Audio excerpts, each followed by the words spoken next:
All right, hello everyone, and welcome back to the Another Way podcast. Wow, it has been a minute, but I'm so pumped to be back here with you. And I am so excited to share this conversation with you that I had with Ryan earlier this year. And you'll get a vibe straight away of how authentic and genuine Ryan is. But I wanted just to give you a little bit of a background information on who Ryan is and why you should listen to this episode. And I met Ryan many years ago, actually, as I stepped into looking at getting my facilitation training in breathwork. And I was looking around Australia trying to find someone that I could learn breathwork from that I really trusted, that really embodied the healthy masculine, and also that had done the work. And I came across Ryan, and he was incredible from day dot. And the thing that I noticed about him and love about him as a person and as another man is that he's just so grounded and so clear, and he's done the work, and he's been on his own journey, which he shares about in any podcast. And I think this episode will be particularly encouraging for those of you that are either in a really challenging chapter, maybe things are falling apart, or your nervous system is really struggling. You're wondering why you're doing what you're doing, and you're questioning things. But also for those of you that are really ambitious founders or entrepreneurs or business leaders or industry leaders, because Ryan has moved through a lot of different challenges to create and continue to steward Call to Be Conscious. And you'll see from his Instagram that he has run some incredible events across Australia and New Zealand, including hosting breathwork with over 1,000 people on the beach in Bondi, troping up and down the east coast of Australia, creating amazing experiences for people, and also just running amazing facilitation training experiences, which I was lucky enough to experience myself last year. So the episode is very authentic, very genuine. It's very much an honest chat between him and I. My dad and I actually drove up to his property on the Sunshine Coast a few months ago and recorded this conversation. And as you'll pick up from the conversation, Ryan has been through his challenges, but he's come out the other side. He's a dad now. He's got a beautiful partner. They live on a beautiful property up on the Sunshine Coast, and he is continuing to build and grow Call to Be Conscious. And my one request and shout out is, if you connect with this episode, is go and drop Ryan a message on Instagram. I know it would mean the world to him to know how much this, muddling my words, how much this conversation might have impacted you. And if it does impact you, please go and message him and let him know. And support the work of Call to Be Conscious, because they are doing amazing things, not just with the practice of breath work, not just with facilitation training, but as Ryan points out in the episode, building community. This is what it's all about. He says at one point, which I love, it was actually never about the breath work. It was about the community. So I'll leave it there for now. I hope you enjoyed the conversation. Hope you enjoyed the authenticity of this episode, and we'll see you on the other side. All right. Well, welcome to the Another Way podcast, Ryan. So good to have you here, mate. Thanks for having me up on your property in Queensland. Oh, mate, stoked to have you here. First visitor into the shed. Into the shed. Yeah, we're sitting in a shed. How would you describe it? Oh, it's a 100-year-old dairy shed. Yeah, 100-year-old dairy shed. We've got the Labrador Oakley here with us. We've got a python in the ceiling. We've got chickens around us. 70-acre property. Yep. It's pretty stunning. I wanted to start by asking you, if your 20-year-old self walked into this space right now and saw the life that you've created for yourself, what do you think he'd say to you? I think he'd say, "Where's your motorbike and where's the motocross track?" I think it's the first thing he'd say. He'd go, where are the toys? Where are the toys? Why have you not focused on building the motocross track yet? You've been here for 5 months, what are you doing? What's this tiny home business? Yeah, exactly. Why are we getting mate, a motor track? Stop the tiny home stuff, get the moto track going. That's what he'd say, 100%. 20-year-old me was obsessed with motorbikes, motocross, racing, and going fast. So that's what he'd say. He'd scout it out. He'd be like, yep, motocross track over here, tabletop over the hill, perfect. And it's funny because it's only landed for me in the last couple of weeks of like how this was literally the property I dreamed of as a kid, specifically when I was riding motocross and playing on all the toys of motorsports. I was like, I want a rolling hill country. And I grew up on a farm, but it was very flat and there weren't the hills, and I always wanted the hill country farm. And I was always like to my stepdad, why don't we get a new farm? And, why have we got this flat land? And let's do something on a hill block. And at land the other day, the penny dropped and I was like, holy moly, this is literally what I wanted, like all along as a kid, growing up on the farm. So it's just a pretty cool full circle moment for me that's just landed in, over the last couple of weeks. So yeah, that, to wrap up your question, that's what he would say is, where's the motocross track on this rolling hill farm? Why have you not made big jumps yet? And well done, I'm guessing. Yeah. Yeah. Well done. It's beautiful, man. Well, I'm really grateful to be here with you and to even have just witnessed some of your journey the last couple of years. I'd love to chat with you today about breathwork and how that's transformed your life. Cool to be conscious, how that community has grown and built and also changed your life, becoming a dad, which I know has been a big transformation for you too. But another part of which I'd love to start with is just been your journey through life and career. And I know from talking with you previously that the Ryan that is now doing a multi-day fast and happily a dad and living on a property you weren't always like this. So I'm wondering if you could start by just taking us back to Ryan before he was the breathwork facilitator and the Cool to Be Conscious leader. Yeah, man, it's an awesome point to reflect on because I forget to do it often, and I somewhat get comfortable with what I'm doing and I forget where I've come from. And yeah, it was as far away as mindfulness and community as you could imagine. I actually grew up operating heavy machinery, driving tractors and being on big gear, working big hours and running farm work and not spending a lot of time with people. And that's really what my life used to look like for the most part, especially between the ages of 12 years old all the way through to around 19. I was operating heavy machinery. That was my bread and butter. That was what I knew how to do, and I was good at it. So a lot of big hours, a lot of big shifts, a lot of big equipment, and a lot of heavy steel moving in places where you wouldn't think steel would go, on big steep hill country blocks, and shifting cattle and doing all of that kind of farm maintenance stuff, which was just my normal, but it became a bit of a lifestyle too. But that was earlier on, and then I transitioned into looking to do something that I thought was going to be a bit of a career, and that was personal training. And I did my personal training cert and studied nutrition and personal training back in 2018, around that kind of time frame, and I started pursuing the career in personal training, and that was all good, and it was great, but for the most part I was not comfortable in my body, and it was making the job really difficult to be in. Maybe we can talk on some of those points soon, but I found it really challenging to show up as this big energy and trying to be motivating when I felt really unmotivated myself. So that's when I went down the route of actually painting and started being on the trade sites, and I lived a stereotypical tradie life, Monday to Friday, the odd Saturday, and lived for the weekends and painted walls and hang out with the tradies on site, and I've lived a few lives, and in between there's a whole lot of other stuff that I did as well, bits and bobs. I was working as a kayak tour guide at one point, taking people on kayak tours on the ocean, and I was also working as a dive instructor in Cairns in Australia. So I've done a few different things. I've worn a few different hats. I think it's what's given me a really great range of understanding with different people, different circumstances, different ways of living, and it's given me a really well-rounded approach to now what I do, connecting with community, and it's given me the ability to resonate and understand people because of my vast range of jobs that I've trialled, and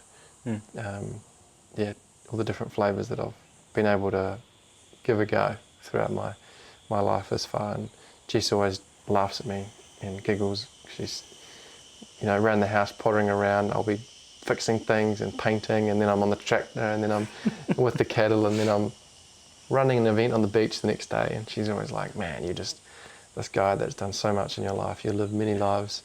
And it's true, I'm 31, but I've done so many different things, And now settling into the farm life once again a full circle moment and full circle of my journey. It feels really good, and stoked to be in this chapter here, landing out on the farm.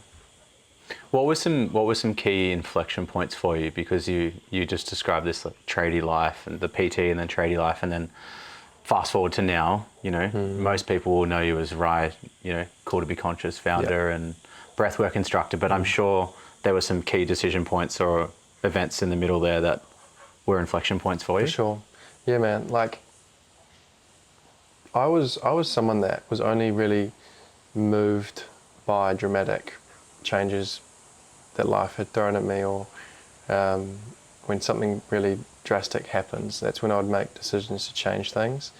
So for those drastic changes to happen, or those moments in time to happen, it was always something that was quite moving, whether that was a breakup of a relationship, or whether we'd literally moved homes or houses or areas. I grew up with essentially a single mum for the most part. My parents split when I was really young, and mum was moving around trying to do her best to figure out where we were going to be settling in for our life, and trying to find a partner, someone to do life with and to support us as kids. Me and my sister were on that journey of figuring it out with mum for most of that period, and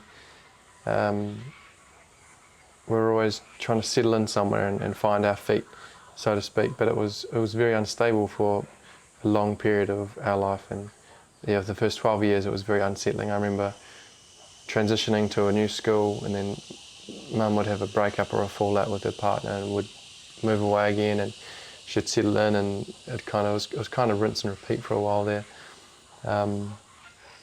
So I noticed that as I moved into my teenage years, it was kind of the same thing. It was when something drastic would happen, I'd make a decision to change the way that I was living, or I'd figure out a new way to go about life. And when I reflect, some of those biggest moments were my health. Growing up, I had a disease in my hip from a very young age. 3 years old, I was diagnosed with Perthes disease that kind of attacks the hip joint. So I grew up in severe pain and having lots of surgery and operations as a young child, and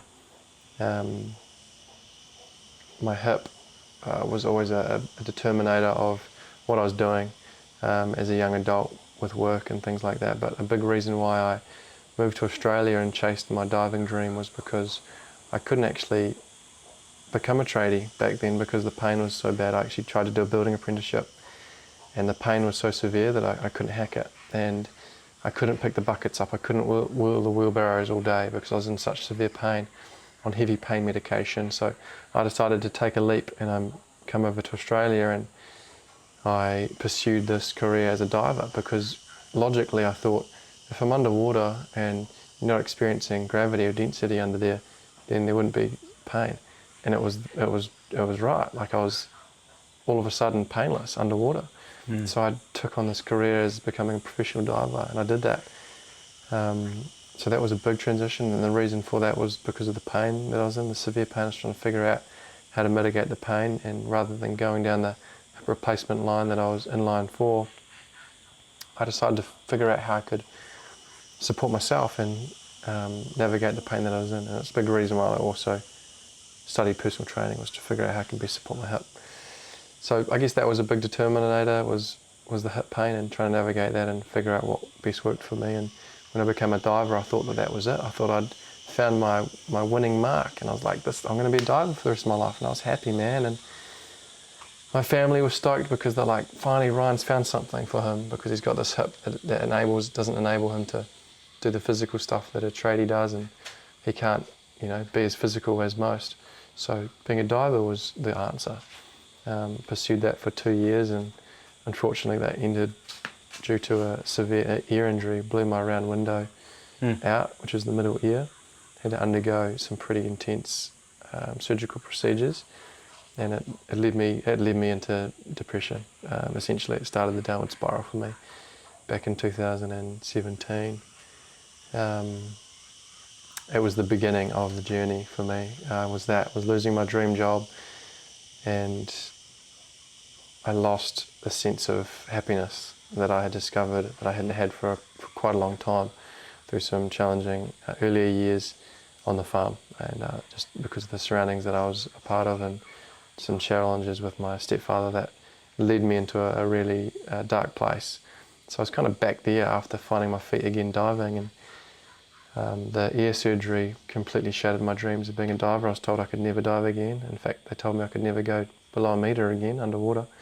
So it was kind of a big loss. All my water sports were kind of down the drain.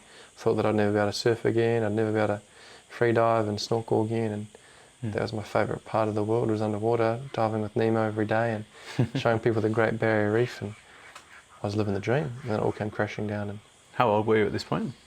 I just turned 21 when everything came crashing down and the surgery had to go down. Yeah. And was it a specific moment, an incident? You were underwater and... Yeah, I was leading a group of 10 divers, and I popped up to fix one of their masks, and their mask was leaking, so I came up to fix that, and then we went to drop back down, and I'd had a bit of a cold over the past few days, and as a diver, professional diver, your job is to be a diver, and when you're sick, if you stop work, you can't work. If you get a cold, you can't dive. So as a professional diver, you kind of push through a lot of the circumstances that we have, like a cold or like being hungover. You just go and get it done and you work, and because it's your money. So through this bit of a cold, I decided, no, I'll be okay. I'll be sweet. And I went out there and I had fixed this guy's mask, and I went to drop back down and my ear wouldn't equalise. So I had blocked sinuses, and went down, come back up, no, it still wouldn't equalise. Did all the procedures that you're meant to, the protocols to support the eardrum. And I looked down and there were 10 divers waiting for me at the bottom. And I was like, all right, well, I'm responsible for these guys. I'm too far away from the boat. I need to go back down. So I made the decision, and probably wasn't the best one. In hindsight, I should have signalled to the boat to come and collect me and should have sent someone else down there. But I was too proud, and I felt responsible for these people. So I pushed myself to go back down, and my ear burst at about 6 metres. All I felt was this opening, bang, and then all I could feel was the cold water coming into my inner ear. It felt very strange. There wasn't much pain at the time, but it kind of progressed when I dropped down to 18 metres, continued the whole dive, 40 minutes of diving. Got back to the boat, told my skipper what happened and my dive sup, and they reassured me that happened to them in the past and everything was all good. So I trusted them. I put eardrops in my ear, continued on the day. I went for my second dive of the day, same group, and as soon as I dropped in the water, as soon as I put my head under, something felt off. Anyway, I went with the dive, I toughened it out. I'm a country bloke, so we're bred tough. I was like, a bit of pain, all good, keep it going. Yeah. By the time we got back to the marina that day, I was in a pretty bad state. Skated to the hospital straight away, I knew something was wrong. By the time I got to the weight room, I was almost losing consciousness. The pain was so bad. I was vomiting, purging in the weight room. Balance was out, spinning, lots of vertigo. And they rushed me in, and the doctor said, mate, you've completely blown your ear out. It's absolutely destroyed. You're going to need to go in for surgery. This is a major. You'll never dive again. So I was emotionally crushed. That's when I started to, I couldn't cry back then, but I felt as though I wanted to cry. And I was just distraught, absolutely distraught, very angry. And that was the beginning of the downward spiral. I was on work cover for about 3 months waiting for surgery. That's when the drink started to get pretty severe, and I would literally sit there and just drink beer all day. I'd bet on dogs because I couldn't walk. I had no balance. I couldn't go out and do things. I could barely walk to the toilet without holding onto the walls, because your inner ear is in charge of all of your balance. All of your ability to feel centered comes from your round window, your inner ear, your middle ear. So I was off, everything was off. So I'd just sit there on the couch and drink beer, sit in my sorrows. So that was a big chapter of my life, and led me into the darkness, which kind of started there, and it progressively got worse over the coming years. Back in New Zealand, when I was able to fly home after surgery, it just got worse and worse. But it was, as I said, the start of the beginning. So that was a big moment. As you asked, what was the deciphering changes that made those changes? That was a big one. It was the blowing of the ear and the loss of my dream job. Mm-hmm. Yeah. At such a young age as well, when you've had all those, finally found this thing and then pushed yourself. I didn't mention this before, my dad's a dive instructor as well. Spent 20, 25 years, done about 2,000 dives. Sure. Just took me on dives growing up. So I haven't had what you've experienced, but I know the feeling of trying to push it and trying to find it and having earaches and stuff. It sounds horrible. Yeah. And it's such a magical thing. Yeah. Scuba diving is just amazing. Yeah. There's a whole lot of world down there. Oh, yeah. Mate. Yeah. Connecting with your breath. Yeah. Which full circles back, Well, that's what I was going to ask you next was when and how did breathwork enter the picture for you? Yeah, so as the downward spiral got more progressively dark, I found myself in a place where I was experiencing severe panic attacks.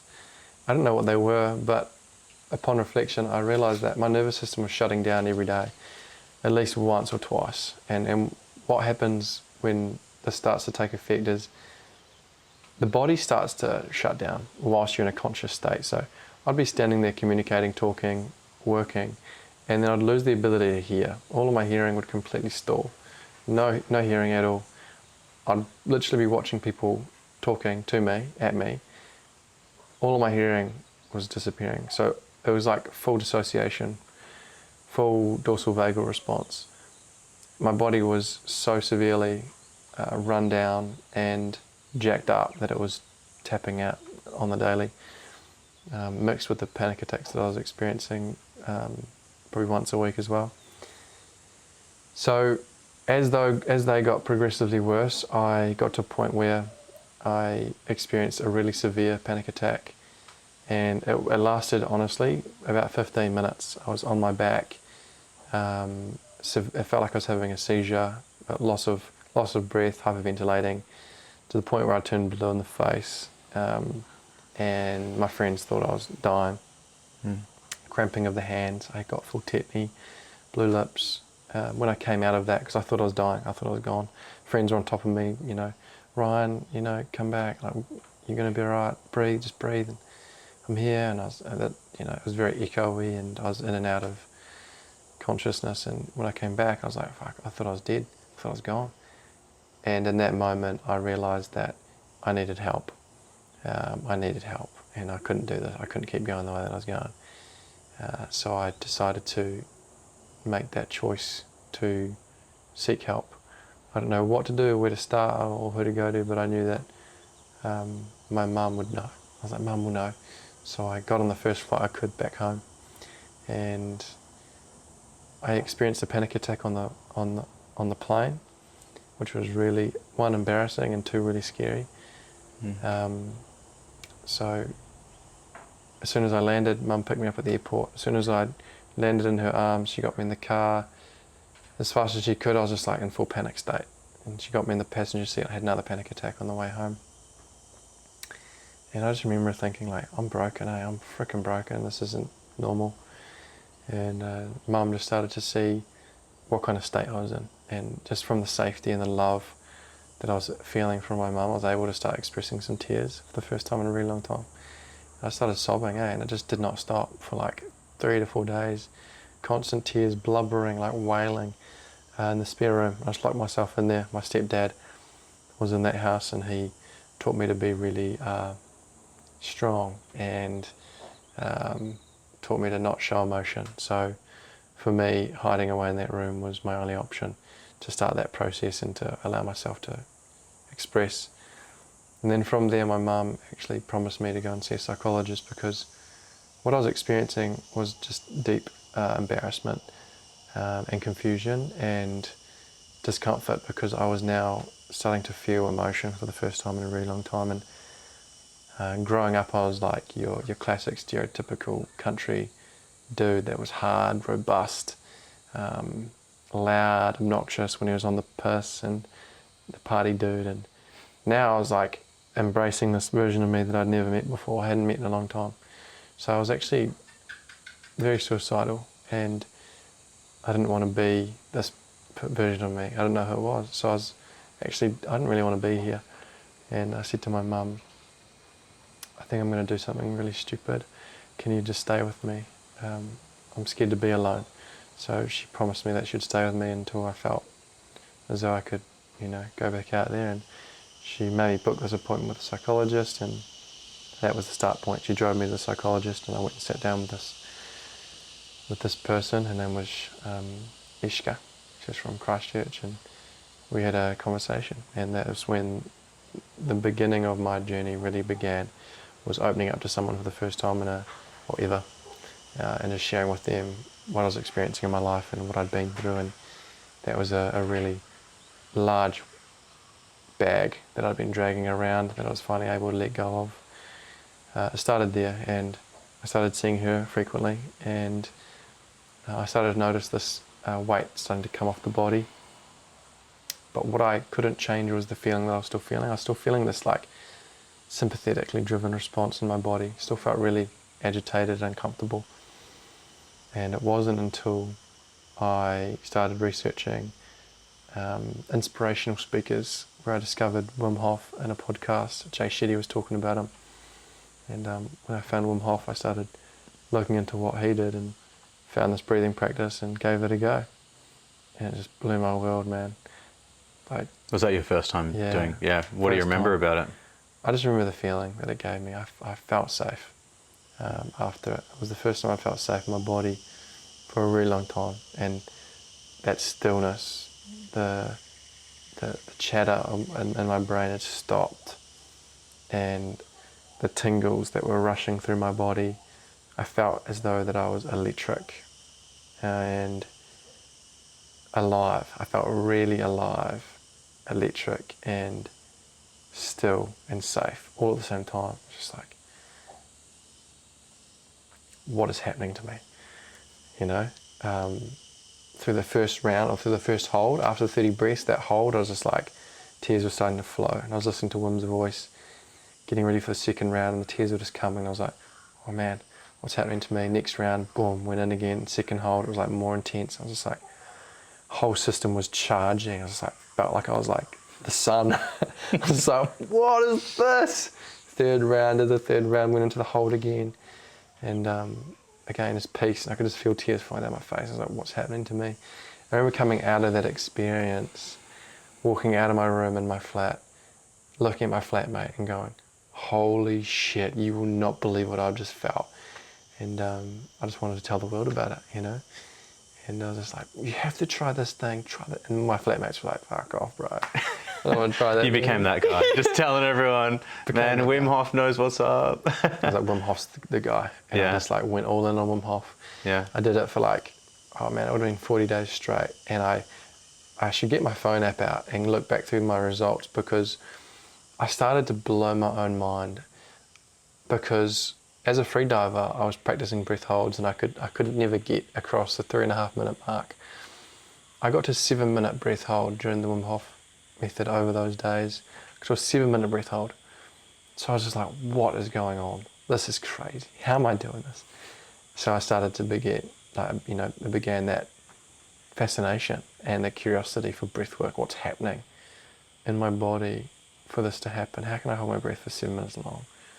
And over those 40 days, everything started changing. Like the way that I was feeling, the way that I was engaging with the world, the way that I was talking, communicating, everything became slower. I started to feel way more slow, and I'm like, whoa, more present. I don't know what presence was back then, but I felt that feeling of presence. So, like, food started tasting better. Like, everything started to get more joyful and high quality from Wim Hof, doing Wim Hof. So that started it. That's where I found breath, from this forced exploration of trying to help and support myself. The psychology was really great. And then I just wanted to search inspirational speakers. I knew I had to change my life. I knew things had to change. I was like, inspirational speakers, who are they? Google Jay Shetty. Looked up, I'd never listened to a podcast in my life. I listened to every single podcast of Jay Shetty. I was painting at the time. And he was in my ears for 8 hours a day, listening to Jay Shetty, and the things were starting to change. The way that I was thinking, perspectives were shifting. Found Wim, found Breathwork, that amplified everything. And then I was just implementing Breathwork on my smokos. I'd do Wim Hof on my smokos. Good interpretation of a smoko, right? Yeah, exactly. On my smoko, I was breathing, and all the rest of the dudes were smoking fags or eating pies or whatever. Yeah. I was now the guy that was sitting in the sun with no shirt on during smoko doing breathwork. I was the guy. This would have been before it was popular as well.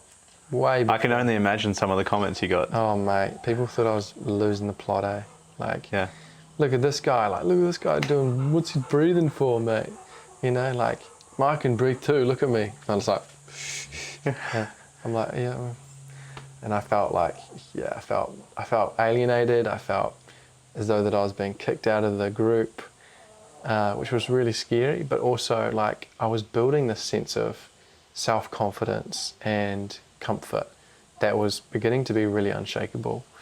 And it didn't really matter what people were thinking of me or saying to me, because my nervous system was starting to just like ground in, like so deeply that things that would normally trigger me or affect me I just weren't.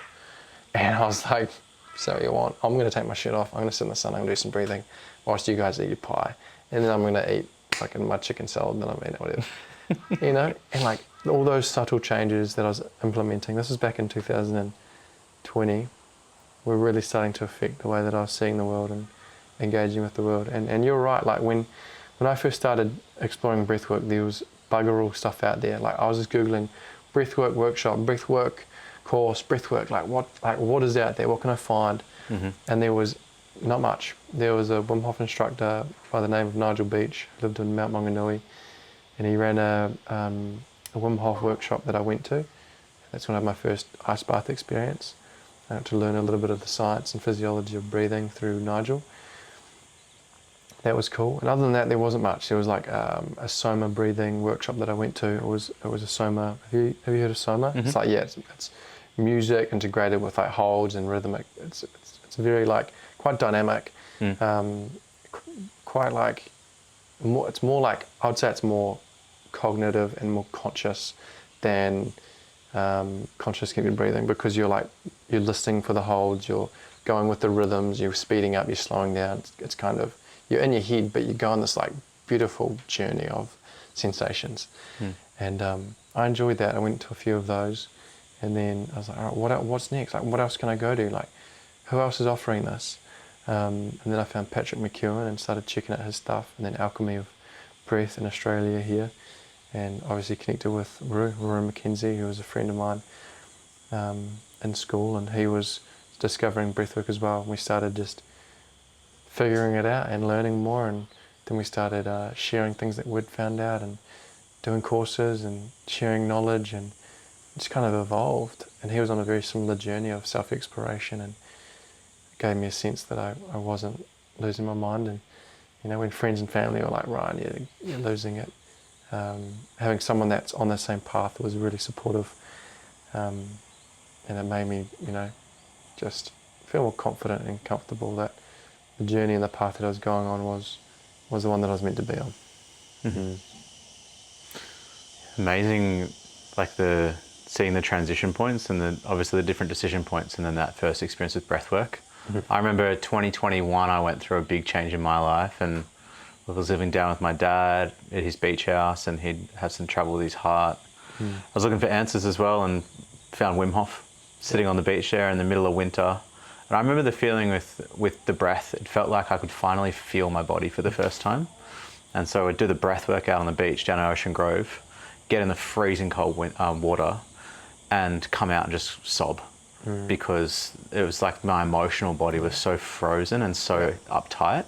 And I think it's an important, interesting one for men in particular, or anyone that's experienced nervous system freeze as well, because how you get from the mind down into the body, like that's one of the hard things. And that's one of the reasons I've loved my experiences with breathwork, because you're not talking about how to feel, just the breath is just through the process of it actually guiding you down to the body. And obviously since you started, it's blown up, and not just the movement, but also cool to be conscious, and you know, it's really growing. What do you think is the reason? Like, why is Cool to Be Conscious exploded so much? And why do you think people keep coming back? Yeah, it's a really good question. And it's something that I actually spoken to at the last event, and from my own experiences and my projections, I always thought that the world needed breath, and in some way they do. You know, in some way we all could benefit from breath work. No matter where we're at, who we are, and what we're going through in life, there's a technique, there's a way that you can support yourself through breathing. Period. Like, and you know, I'll argue that to the day I die. Like, everyone can benefit from breath work. But when my mission started out to share that back in late 2020 in Mount Maunganui, Tauranga, I thought that that's what the answer was to get everyone breathing. And what I've come to realise is that it was actually the connection and the community that people were most after. Especially during COVID, when everything started to come through for me and I started to share the stuff publicly. People were lonely and they were scared. There was a crisis going on globally, there was a lot of uncertainty and a lack of faith in survival and whether we were going to make it through this thing. So what I noticed was Cool to Be Conscious blew up during this period because everyone was scared. There was a lot of fear in the water and people wanted to be reassured, people wanted to feel more comfortable and they wanted to feel safe. So what they were experiencing with the breath was the decompression of the nervous system, was coming back into a safe state of being after the breath. But most importantly, you were surrounding yourself with other people. You were having engagements, you were meeting new people, new friends, new conversations, and it was throwing you out of this, I'd say, very challenging mentality to be in, which was the pandemic. So that's, I believe, what the main causation of the success of this community was the timing was just really divine and timed well for a community and movement to start taking off. And yeah, man, like since then, like we've had groups of, well, it went from 5 friends in Christchurch to a community in Tauranga, Mount Maunganui, that grew to 70 to Gold Coast, which completely tenfolded as soon as we started over here. And it's been because people have been craving that community. They just want to connect with people.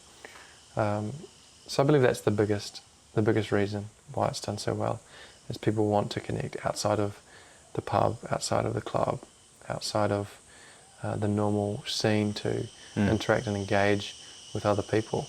A conscious, more health-focused and orientated space for people to be in is what people wanted, and it's obviously shining really brightly at the moment with the rays of communities popping up all over Australia and New Zealand, and it's like it's a new way, man. It's like it's happening.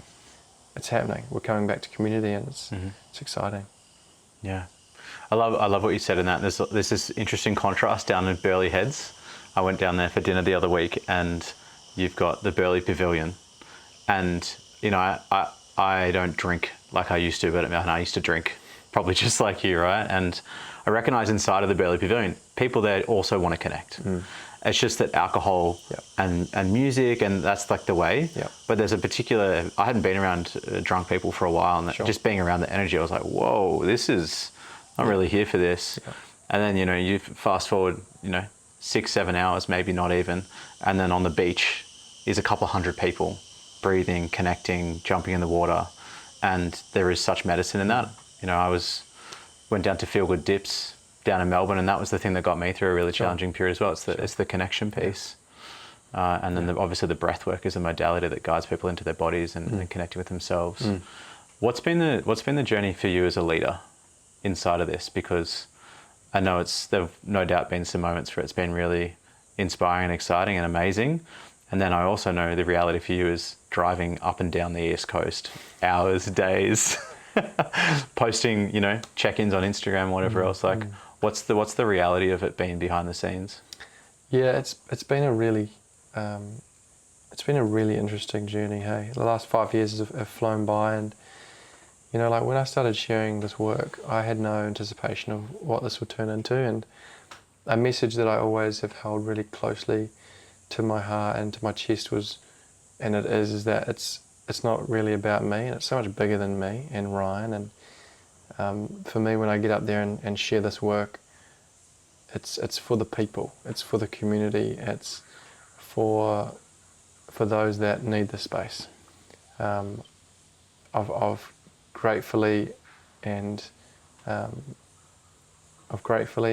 and humbly got myself into a position where I can hold myself really well, and I can remain in a very grounded state for the people that need that. That's from going through my own journey of somatic emotional work over those years. So my job is to just keep myself attuned, keep myself ready for those events, keep myself ready for the people. So it's maintenance, it's making sure that I'm checking in, I'm going through my practices, I'm doing what I need to do to keep myself healthy. Because when I'm on tour, when we're running these events, it's a lot of energy output. You know, I sit behind my steering wheel for stupid hours, and then I run the events. We set up, we pack down, and what everyone sees online is 1% of what goes into this thing. And yeah, it's the moments where I'm at home on the phone to councils, and I'm booking permits, and I'm organising ice and organising the teams, and up late at night figuring out how to, what post is going to go next, and things like this that a lot of people take for granted. And I've been running this essentially on my own now for close to 3.5 years since I had to exit the business partner that was once a part of it, and it's been a big chore and responsibility to take on board. And the mass of that has been nothing but an invitation for me to step more into being a leader and understanding what a leader is. And the journey of that has been, it's been big because it wasn't what I signed up for when I started sharing breathwork. And naturally, as the movement grew, I had to start forming these leader qualities and learning and adapting with what those were and what was needed out of me in specific times, and how I could then show up and inspire other practitioners and facilitators to help support, and also start sharing with integrity and with truth and with professionalism in the space of such sensitivity. And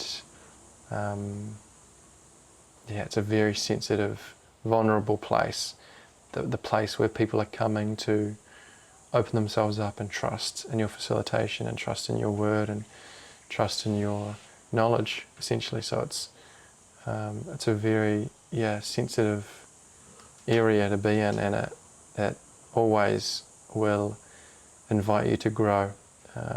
Every event, every day, every year, you've got to evolve and adapt and adjust and figure out where you need to step into more to support the people, to support the community, but now my family, now me, now the farm. So it's a whole new dynamic and thing that I'm a part of, and it's something that I wanted to share. Was like a part of those journeys, well, not a part of those earlier years of Call to Be Conscious. I was so detached from Ryan.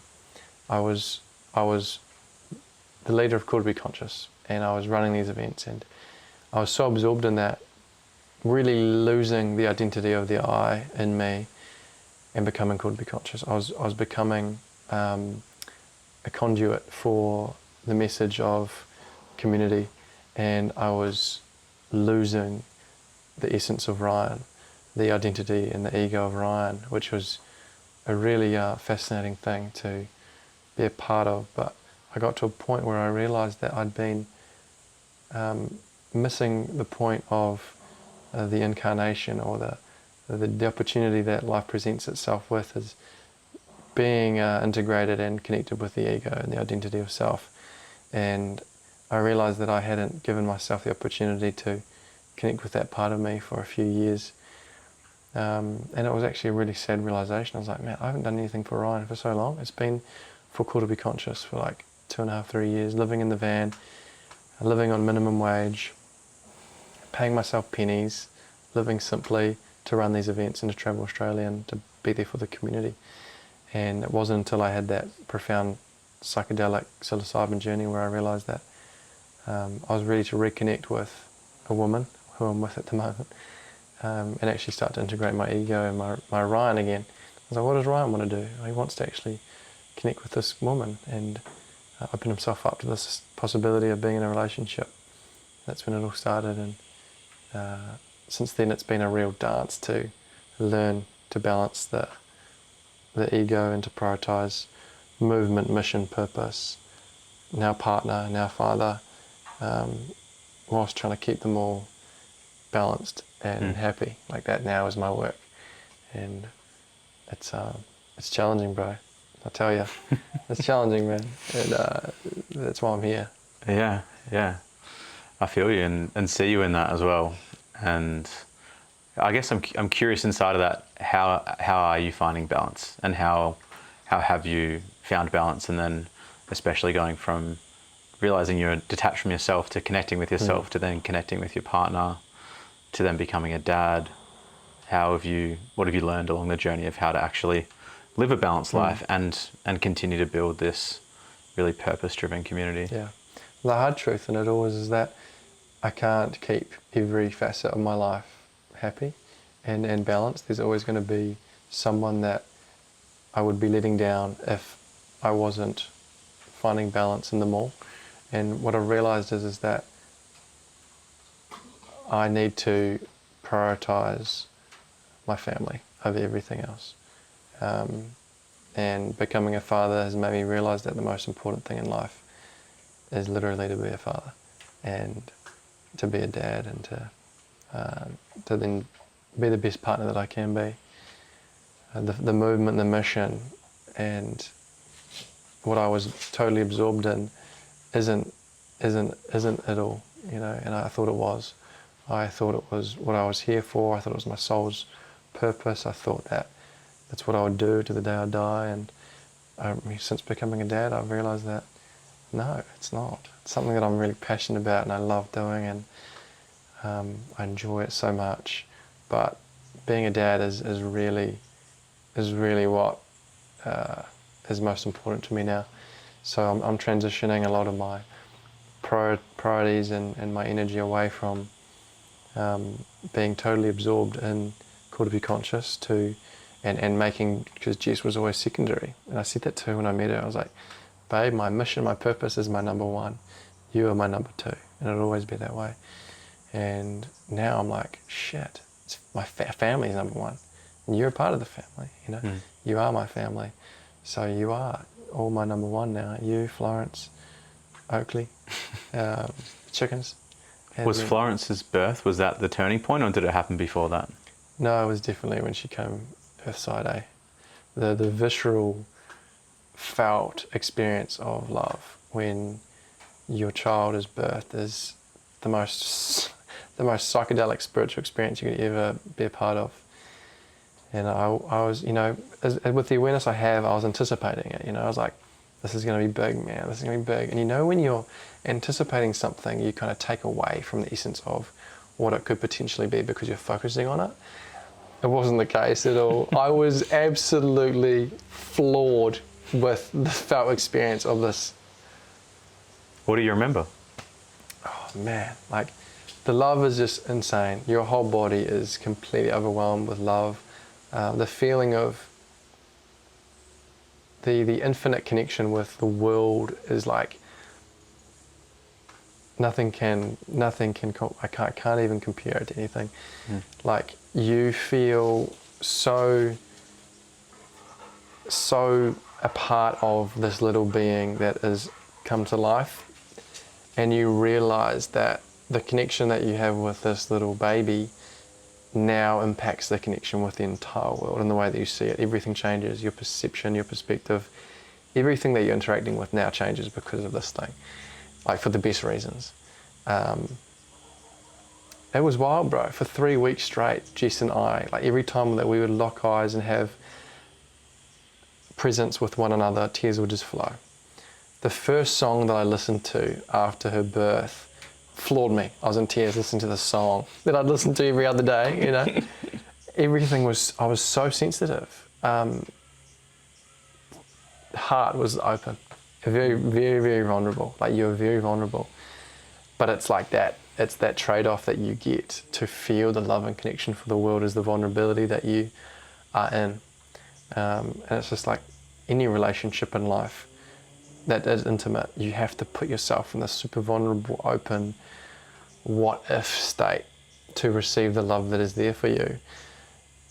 Until you realize that, you've got this guard up and armor up to some degree because of this possibility to be hurt and heartbroken. And it's the same with Florence that's come through. My heart has been open to a degree that I hadn't experienced before, and I'll never forget it, bro. And it's just like, it's crazy, and you don't know until you've been there. It's one of those things, and yeah, man. Since then, I realised, I was like, this is what life's about, man. I was like, at the end of the day, I was like, I've got a woman who loves me, and that supports me and cheers me on. What else would I ever want from her? I was like, and it made me like had this hard realisation. I was like, that part of me that was like always searching for the perfect woman that had all the bits and like, you know, all the facets of a woman that you want to be 100%. I was like, bro, get over yourself. Like, you've got a woman who loves you, who is gorgeous, who cheers you on, who's just given you this gift of a daughter. Like, I don't know, there was like this solidification and depth of relationship too between me and Jess that just completely anchored in with the birth of her as well. And as the ego does and as the mind does, it always questions things, and it like tries to distract you and tries to put you away from her, and you're tested and I call it the devil comes knocking like most days and tries to throw you off where you're meant to be. And in your heart you always know, but your mind and your ego tries to throw you. And that day we had Florence, I just saw Jess as like concrete. I was like, you're not going anywhere. You're not going anywhere. You're not going anywhere. I'm not going anywhere. I'm not running anywhere. I'm here. I'm here. But you did try and run at one or two points, didn't you? Tried to run. Yeah. Tried to run a few times from her. And what's that like? Can you the share? pattern? Yeah, the pattern, because I know we've spoken about it privately, that's obviously an initiation that a lot of people go through in love and relating, and I know that that's been quite a journey for you guys too. It has been, man. I think everyone can resonate with this part of them that is scared to really commit and to really devote themselves to a person. And when we go through challenges in relationships where there's ruptures and we have a disagreement and there's noise and there's energy and there's tension, all we want to do in every part of us, all that wants to do is get out of that situation. And the easiest way out is to completely annihilate the relationship and sabotage, and it's not working out, we're not meant to be. And the work and the opportunity for you in those moments is to actually just to stop and be with the sensations of the rupture, and to see if you can communicate and find perspectives and ways to meet each other in the middle of what the conflict is around and about. And it's taken me 3.5, 4 years now with Jess to realise that is the process and practice. But those moments where I've wanted to run away, I always look back. It's when I've been most stressed.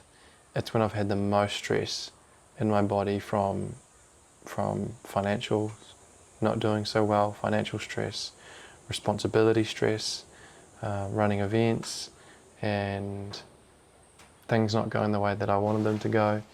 And what I've noticed was that when I'm really stressed like that, I try and find ways to eliminate stress. And the easiest thing for me in my mind was relationships gotta go. I've got no space and capacity for relationship, because my priority was Call to Be Conscious. It was the movement, it was the mission. That was my number one. So I was like, of course, relationship has to go. Jess has to go. So I'd always try and push her away then. And she, as her intuitive, connected, strong, stable self was challenge me. She'd challenge me. She'd say, am I really the issue? Is this really what you want? Do I really need to go? Or is this something that you're needing to work through? Do you need space? Like, what do you need? Because default, men want freedom, women want love. when men feel trapped and suffocating in stress, all we want to do is run away and go to the middle of the ocean. Whereas a woman wants to be cradled and loved in the stress. So the opposites is quite an interesting thing to work with, and you can really see it in those moments of conflict. I want to run away and get in my ute and drive off. She wants to cuddle and hold and be in that. So yeah, man, those moments of running away are gone. I can now see parts of me that arise in the stress when they do, but I'm now able to catch those parts of me out now, and I can just soften a lot faster. Because at the end of the day, when I'm in that stress, all I want to do actually is have a tantrum, and to move from the tantrum and the stress into like the wailing tears of like, I just fucking need help. Like, can you hold me? Can you see me? I'm struggling. Can I just let myself be seen here? And it's now a lot faster of a transition from that rupture and frustration of me to now being able to be like, babe, can you just hold me in your arms for a moment here? And all I need is like 5 minutes to just sob, you know, because I'm stressed or I'm pressured or I can't figure something out. I have a sob, we're through, and we feel so much more connected there. I don't go through the whole process of trying to bury the stress down and run away and, you know, put my stress into the world in another negative way. I can see where it is and what it is, and I can express it positively and consciously with her and move through those emotions together. And it's just the most amazing thing. Yeah. But it's a journey, man. It's a journey. Yeah. I resonate with what you're saying as well, and been through those very similar initiations. So I get it. It feels like we're navigating a lot of stress at the moment in the world. And I mean, I feel like in some ways it's been like that for a long time, if ever. But there's definitely feels like there's a bit going on right now. And I guess I'm curious, you know, you've done a lot of work. You're in the middle of a, how many days fast? 2 in at the moment. Two how long? Oh, I'm going to go for 8 or 9. I'll see how it goes. 8 or 9 days, no food. Yeah. Yeah. And I'm wondering, like, what advice do you have for people that might be listening that are wondering, okay, well, this breathwork idea, like it sounds great. I've tried it doesn't really work, or I've tried fasting, it doesn't really work. But what would be your advice to the people listening about how to actually integrate some of these practices? Maybe don't start with an 8-day fast. I know you've done many of those, so it's a bit different for you, different rules. You're further along the journey. But how can people get started with this? And whether it's the relational side or the breathwork side, whatever feels most alive for you. Sure. Well, for me, starting was due to my level of suffering. I was severely suffering in my life to make the decision to go all in on the changes. And when I found breathwork, I wasn't like just tasting it. I went all in. I went all in on breath. So my question always to people is, what level of suffering must you get to in order to make a decision to commit to something? And for most part, it's a lot. A lot of people will just go about their life, pretend they're all good, and, you know, they say, oh no, this is enough, or, you know, this will do. Hey, don't change anything then. Like, continue on. Wait until something breaks before you go all in on something. Because the day that you're laying in hospital sick with illness is the day that you'll go, all right, I'm going all in now on my health. I'm going all in. I'm not holding back. But those that are out there going, shit, that just hit something in me, and like I'm feeling that, and that has resonated a truth string in me, and maybe I'm that person that needs to go all in now before something does break. Find what works for you. Breathwork isn't for everyone until it is for everyone, until you find a way to make it for everyone. So just get curious, like trial and error with all the different practices that you can come across. Obviously, when you're moving into the more trauma-informed work and the deeper journeys, find a professional, find a practitioner to facilitate that. But there are literally thousands of breathwork practices that you can search on YouTube or find just to give a go, and just find what works for you. And yeah, play with the different practices. You can start with functional breathing practices, and you can move into the more activating or upregulating practices, and just have fun. like it's all fun and games. It really is. The humility piece is a really key component here when it comes to curiosity and trialing this stuff out, is having self-humility to just be like, I'm going to give this thing a go, bugger it. All right, this Ryan guy's talking about breathwork, oh, let's give it a go. Or, you know, try other somatic practices. Try qigong, try yoga, try body tapping, try acupuncture, try anything that relates to the full body. That's always my advice. Get into the full body. Dancing. If you haven't danced all week, go for a boogie, put on some bangers and just move your body. Those that are out there that are experiencing high levels of stress, and I know a lot of you are right now, go for a frickin' dance, man. Like, close your doors and just move your body in ways that you haven't moved it before in a long time. Have a dance. It's such a great reset. Cold water for me is like always my medicine. It's the fastest way from the brain into the body, is getting in cold water, in my opinion, because all of a sudden your whole body is in a deep cold sensation, and you instantly have that transition from brain to full body. So if you can get in cold water, I always recommend getting in cold water. It's like, for me, my non-negotiable. I've got my ice bath set up, and we've been in it most days, especially when it's hot like this. I was in it 3 times yesterday just to cool my core down so I can keep working on the farm. But cold water has been a big aspect of my medicine. But I really believe it doesn't need to be complicated, and I think it's a philosophy of yours as well, Matt, is finding things that work for you. Don't overcomplicate all of the points and data that a lot of people focus on.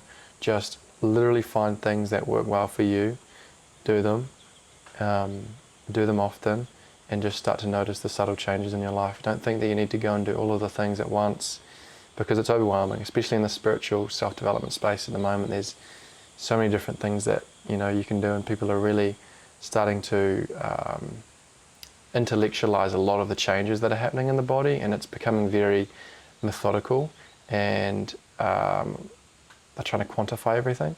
And for me, that goes against every aspect of spirituality. For me, spirituality is all about remembering that you're an energetic spiritual being in this physical form, and to just really embrace and enjoy and to connect and to allow and to accept every part of your physical being, and to make peace with it and to become friends with it.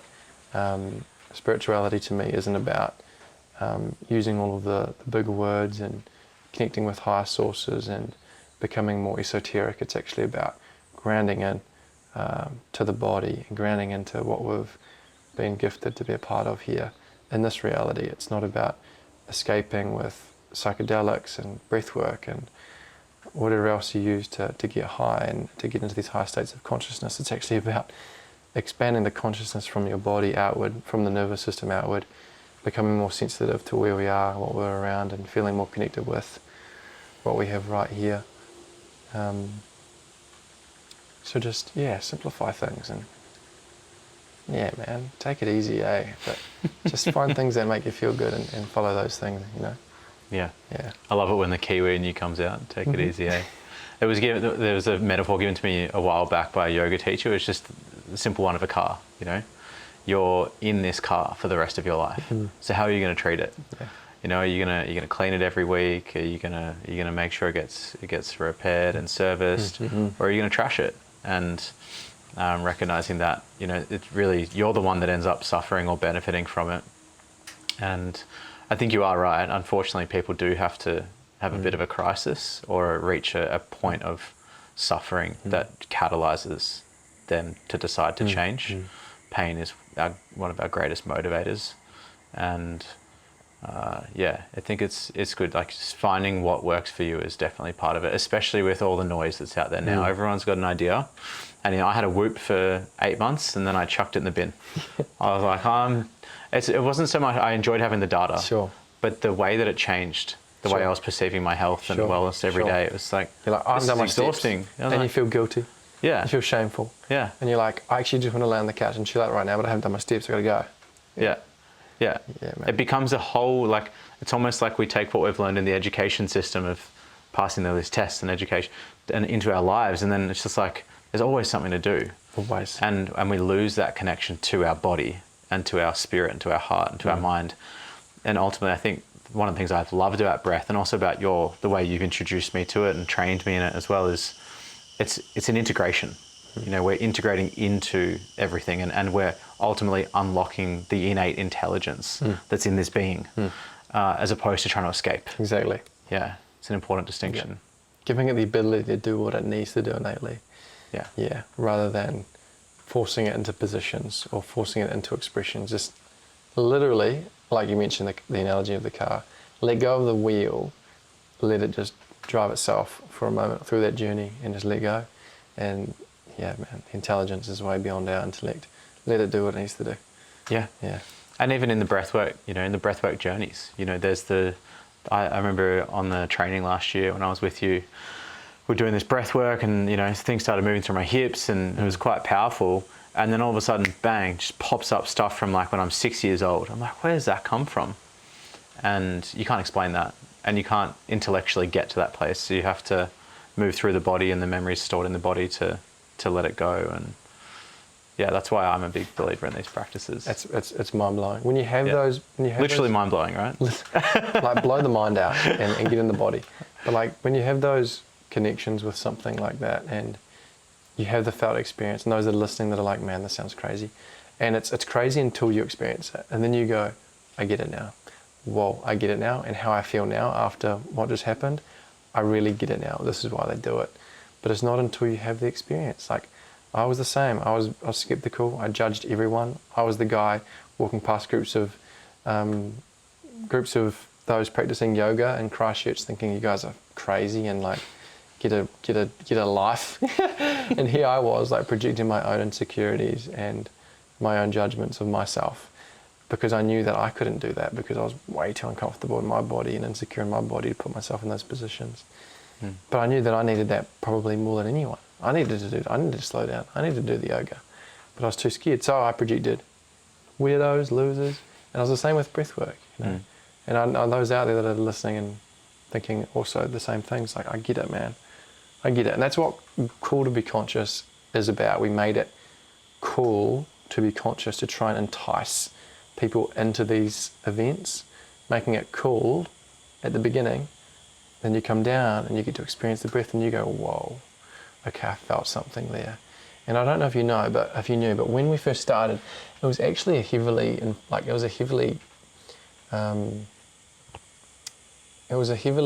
concentrated group of influencers to begin with.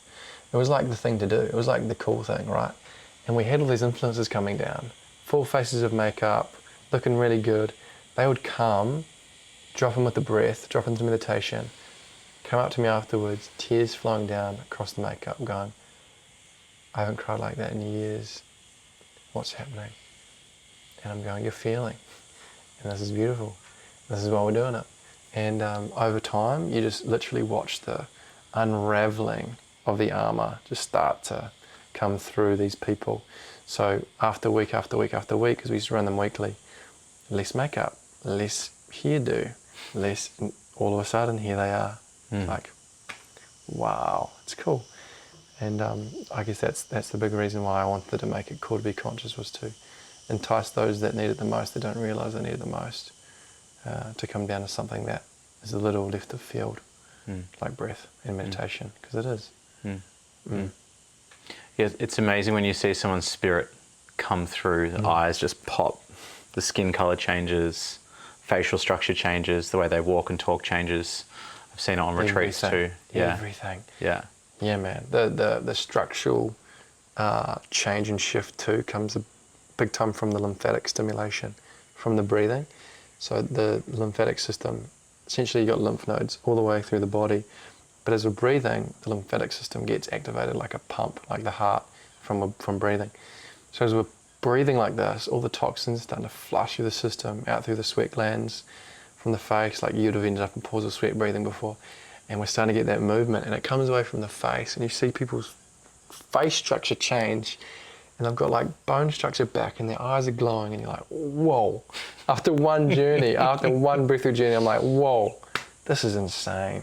Yeah. Yeah, it's pretty undeniable when you see that firsthand, eh? Yeah, it's amazing. Oh, dude, I just want to say thank you. Like, thank you not just for this conversation, but like thank you for the journey you've been on and all the soul searching you've done and all the soul searching inside of your own journey, but also with Cool to Be Conscious, because the reality is it's changed thousands of people's lives. It's created communities, it's created jobs, and none of that would have happened if you hadn't have continued to make the choices that you made to keep showing up for yourself, for your relationship, for this community, for the practices. So just while I have the chance to say that, I just want to say a huge thank you and like really honor and acknowledge you for doing that in your community and in the communities that we're a part of as well. Thanks, brother. Yeah. I appreciate it, man. Yeah, I do. It means a lot. Yeah, my pleasure. A few things I wanted to do to finish up. One, would you be open to just taking us through a short breath practice that people that are listening are like, okay, hearing all about is breath practice. Can we just do a minute just to drop in with it?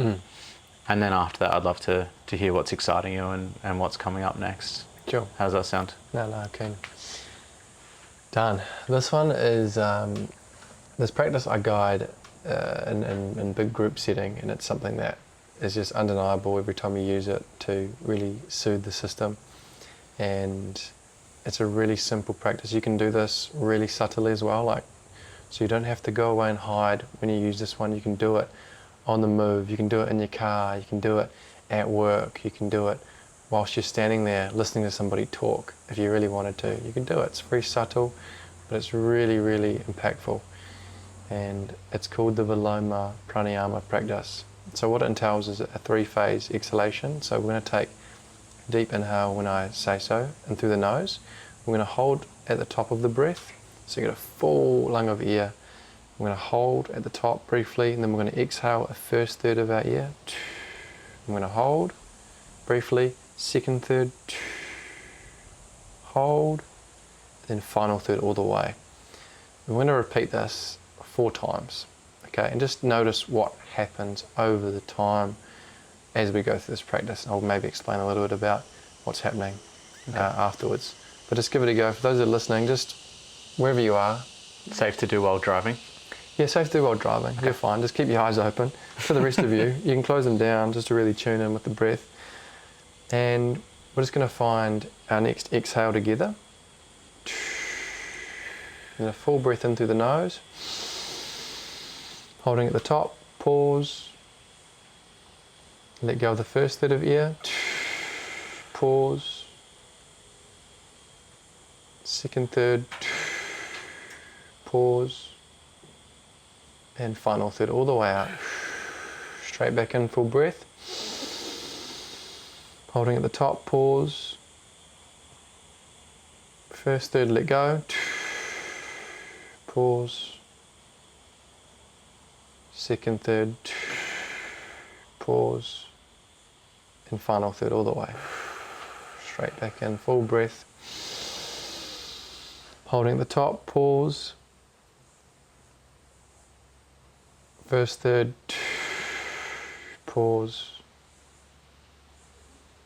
Second third, pause. And all the air. Last one, full breath. Holding at the top.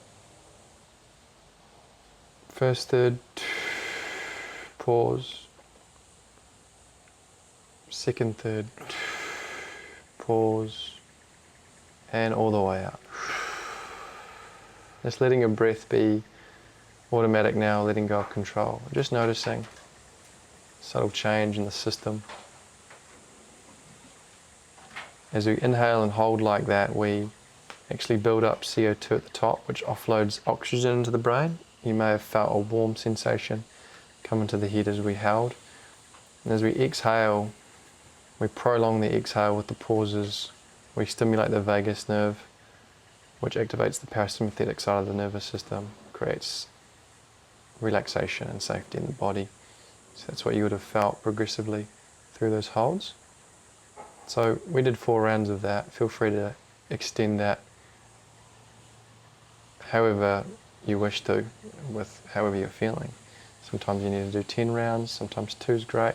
But you can do that whenever you may be nervous to speak to somebody, or you may be nervous for I don't know, whatever it may be, just drop in with a couple of those and you instantly feel completely different. Yeah. How'd you find that? It was great. Yeah. Yeah, it was like I felt the warmth you talked about, and then also just the nervous system, like my heart rate went up. Yeah. Nervous system started like dropping in. Yeah. I wish we'd started with it. Yeah, it drops you. That's all right. Yeah. Yeah. It's really good. Thank you. Thanks, Pleasure. dude. Yeah. Pleasure. What's just the one bit of advice to someone that is maybe just getting started or is curious or maybe has dabbled in breathwork but hasn't persisted with it? What would be your advice to just getting back into the journey or continuing with it? Just create a daily habit, a daily practice. We've literally got a practice called the Call to Be Conscious Daily. It's perfect to integrate. Start your morning with it. As soon as you wake up, have a sip of water, do the practice before you have breakfast, and it takes literally 2 minutes. Do the practice, then sit in stillness for 2 minutes. So 2-minute practice, 2-minute stillness, mindfulness complete for the morning, and just notice how this sets you up for the day. Do that for 2 to 3 weeks if you can, and just start to notice the differences. It's profound what it will shift in you. You can find that on our Instagram page or on our podcast actually. There's a daily recording on our podcast, Call to Be Conscious. Drop in with that. Start there if anywhere. Really simple, really easy to follow. Just follow my voice and do it in the mornings. And just start with doing it every day for 2 to 3 weeks. You will want to do it for the rest of your days. Believe me. It's an awesome one just to set you up. And do it before coffee as well, right? Before coffee, yeah. Before full wakefulness. So wake up, brush your teeth or sip of water, whatever you do. And ideally your tongue scraping. And then your coconut flushing, and then you're getting some morning sun on your body, and then drop them with the daily, and then you can have your breathwork, your breakfast and stuff after there, and then get into your day and have your coffee. You're meant to wait, I think, like at least 7 minutes of wakefulness until you have your first coffee. 70. 70? 70 or 7? 7. Oh, Yeah, okay. 7, yeah. 7 minutes of wakefulness until you can have your coffee, according to Andrew Huberman, apparently. Yeah. But by the time I thought it was like 60 to 90 minutes. Yeah, no, it's pretty, I think it's Okay. 7. Okay. 7 minutes gives your body the ability to go into that full sympathetic response, and then wake, and then have your caffeine. Yeah. But ideally, you give your body, I mean, I don't even drink coffee. If I had a coffee, I wouldn't sleep tonight. Well, the other part as well, try the breathwork practice Yeah. and then see if you actually want the coffee. Exactly. Because what I've experienced with this is when I'm doing these things consistently, I actually can't handle the caffeine either because my nervous system is already going and the caffeine's actually just too much.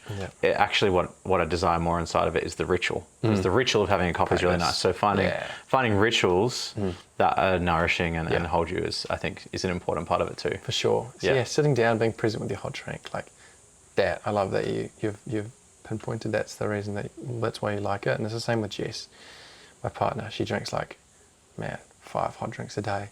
Not caffeinated, but she just loves sitting down. And since she's a mum now, having that time for her is really special, and it really fills her up. So rituals, find a ritual. Throw out the coffee if you can.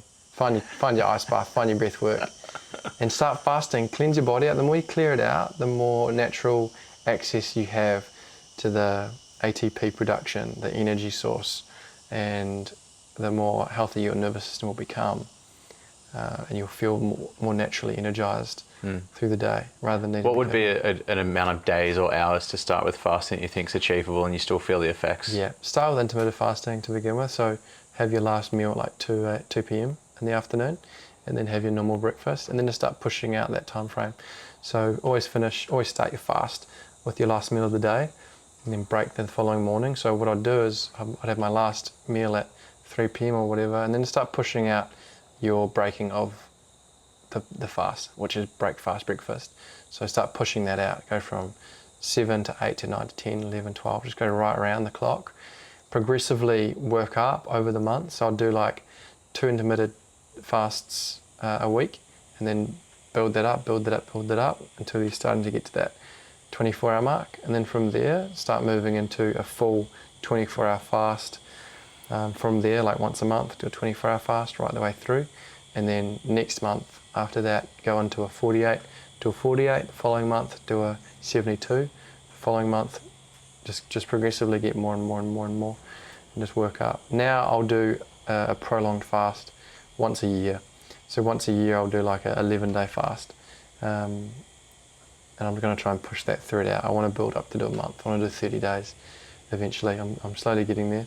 I did 11 days last year, and I've kind of timed it really wrong because it's quite intuitive when I fast. I'm like, oh, my body wants to not eat. Okay, I'll listen.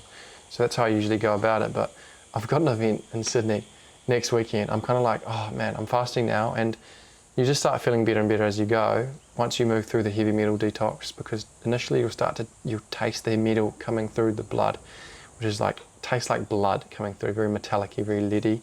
But over time, when you start cleansing the blood and cleansing the system, you won't get that taste anymore. You start feeling really good, which is what I do now, which is how I feel now. But I'm like, damn it, I've got this event to run, and if I'm on a fast, lots of physical exercise is not good. I've got to fill these ice baths up, I've got to run the event, pack down, pack up, drive all the way back, and I'm like, oh, it might be a bit much. But I'll see how I go. Either I'll break next week before the event, or I'll continue on and see if I can push my 11-day out to 15 days or something. But yeah, just start small with the fasting and progressively, there's my belly, talking about eating, progressively build up, because it's a big thing. And for most part, a lot of you wouldn't have stopped putting your food in your belly ever. You've always had food in your belly, so emptying it it's different. It's new for your system. So build it up slowly. And women out there, please educate yourself a little bit more as well. It's a lot more challenging to fast as a woman with your hormonal cycles and things. In fact, they don't recommend fasting at all for women over the period of like a 48-hour fast. So just do your research. There's lots of new information out there coming about it. But men, you've got no excuse. We're built to fast. We're built to fast. Increases testosterone, increases clarity, and great for everything. And the mindset side of it as well, right? Because you don't have that crutch anymore. And I definitely know, like, food is still one of those vices I'm working through, and recognize that the fasting, like, you can't turn to it anymore. Well, what do I do now? So then that's when stuff how do I comes distract to the now? servers. Yeah. Okay, I'll go and walk the farm. You realise how much time is spent building your days around eating, and how much your days are orchestrated around food. Whether that's hanging out with friends, we'll go there and then we'll go for food. You realise everything is food orientated. When it's not orientated around food, it's like, okay, now what's it orientated? What do I actually want to do? I had the same thing when I stopped drinking and having like a drinking orientated activities. Sure. But yeah, this is a different level. Yeah. But yeah, we've got a wasp visiting us. It's a big hornet. A big hornet. Well, good luck with the fast. Thanks, bud. And anyone that's in Sydney next week, when will this be posted? Make sure you, probably not before then. But if you see Ryan, he's struggling. Next round, that's right. Bring him a banana or something. Dude, you've been cooking in the background. Can you tell us a bit more about what you've been cooking up and this vision is that you're birthing into the world? Oh, yeah, bro. So this has been a dream of mine since we started. I actually talked about it on a podcast back in 2021. And it's to run a festival that's not based around alcohol and drugs, and to build something out that everyone wants to be a part of, big mainstream acts. And we have these activations that are part of the festival. So the main theme is you've still got this huge main stage, big acts, but you've got ice baths and saunas that are part of it. Sauna Village, we're going to call it. And anyway, we're cooking a festival up for 2027, and we're going to start activating the brand this year, which you guys will start to see pop up all over the show. But we're going to start here predominantly on the Goldie, and I'm doing it with another really awesome dude, Jan, who runs Cold Nips over in the West Coast. He's doing some cool stuff too with Dawnbreak, and another really awesome dude that's been immersed full-time in community events for the past 5 years, like myself. And it's really awesome to connect with someone that's, on the same page and on the same wavelength, and that understands what it takes to build a community out. And I'm excited to be building this thing out with him, and we're pumped. We've got some really exciting stuff to come, and it feels like the next step for everyone and for the community. And yeah, a festival-sized breathwork event has always been my vision facilitating 4,000 to 7,000 people on the main stage, activating with the breath into a really powerful acoustic act is the vision, and it's going to happen. So yeah, stay posted on that one. It's coming, 2027, the festival. Can you share the name with us, or is that still? Yeah, it's called New Waves. New Waves comes, around this idea that we're creating a new frequency, a new feeling, a new brainwave of such. So a new wave, and a new wave of people, a new wave of health-orientated and focused humans that have moved away from traditional ways of gathering and connecting, and we're now in this new phase, a new wave of life. So New Waves is what the festival is going to be called, New Waves. So yeah, man, keep your eyes out and check it out. Check it out, March, April 2027. Okay, awesome. Yeah. I'm pumped. Yeah, can't wait for the dates to firm up. Yeah. And then if people want to get more involved just on a regular basis, you've got events along the East Coast in Australia every month or two, is that right? Yeah, we're doing a second tour in March and April, and then we'll pack up for a while. But I'm thinking about doing some stuff in the winter next year, and this year. So we'll see what we do. But I want to keep the momentum moving, but these activations are going to start in June too, so I might have my hands busy with the festival stuff. But check us out. This next loop's going to be big. Next tour, the second tour is always big in summer, so check those out, team. Epic. Yeah, and I think the thing I love about your facilitation, who you're listening to on the podcast right now is exactly who you'll get at the event as well. Really? You'll be standing up there in front of 500, 1,000 people, just chilling, bringing that Kiwi spirit to life. And yeah, my advice is definitely get down to an event and experience the magic that Ryan's been talking about. And yeah, dude, just want to say a big thank you for coming on the podcast. I feel like you're someone that really embodies a lot of the values that we're about with Another Way as well, like pioneering another way, finding your own way, and going on that hero's journey of just uncovering the pieces, really doing what you need to do to meet yourself and uncover what's important in your life as well, and then really pioneering a community movement that's helping change other people's lives as well. So thanks for coming on. No, my pleasure, bro. And thank you for doing what you're doing and getting the potty back out there. And I know that this will really support some people, and I'm excited to see what you're doing with Another Way and to get a bit more tuned in there with that. And I'm just stoked to, call you a friend, and I'm excited to see your journey in relation continue, and hopefully we'll be able to do a double date soon and start planting some seeds for some kids so I can get some support out here. Oh, but it's a thing, like now that I've got a child, I'm like, I need to find friends with children, and it's a real thing. Yeah. So yeah, bro, I'll start planting the seeds, and we'll get you on the path soon, man, of fatherhood, and I'm excited for that, bro. But again, thank you for taking the time to come out here and come into my farm and to take the trip up from the Goldie, and yeah, bro, I appreciate that, man, and excited to watch this back and to start sharing it with the people. And yeah, man, we continue as the rooster enters into the room. That's our cue, people. Yeah, rooster's like, all right, get out of my house. All right, get out of my house. All right. Thanks, Ryan. Thanks for listening. And check out Ryan on Instagram and social media. I'll post the links in the description below. And thanks again, dude. Cheers, brother. Thanks for joining me for another episode of the Another Way podcast today with Rye. What an amazing conversation. What an awesome dude. Please go and check out his links. Go and check out his work. If you want to get facilitation training, he's your guy. And we're going to be doing some exciting things together in the future. So keep your eyes open for some exciting projects in the works, and the continued support we have of each other's work. He is an absolute legend, as you can tell. If you want to get more involved in the world of Another Way, jump on our Instagram. There is Another Way. Jump on our website, anotherway.au. We are bringing together leaders, founders, entrepreneurs from across the globe to connect with people that are carving another way, that are creating another way. If you want to be in rooms with people that are having these types of conversations, that are pioneering their own work and that are doing the work as well, then Another Way is where it's at. I would love you to come and join me. Go and check out our Instagram or our website. And if this episode landed with you, I'd love you to share it with a friend or a family member or a colleague. That'll share the love around. It makes all the difference. And the more that we can spread this kind of work, the better. And if this episode also hit a spot for you, please either DM me or DM Ryan. We would love to hear your feedback. If you have any suggestions for episode guests I can have on in future, please drop me a message. And I just want to say a huge thank you for being here. We go together, we go strong, we go with courage, passion, purpose, and I'm stoked to have you on the journey with me. All right, have a beautiful week.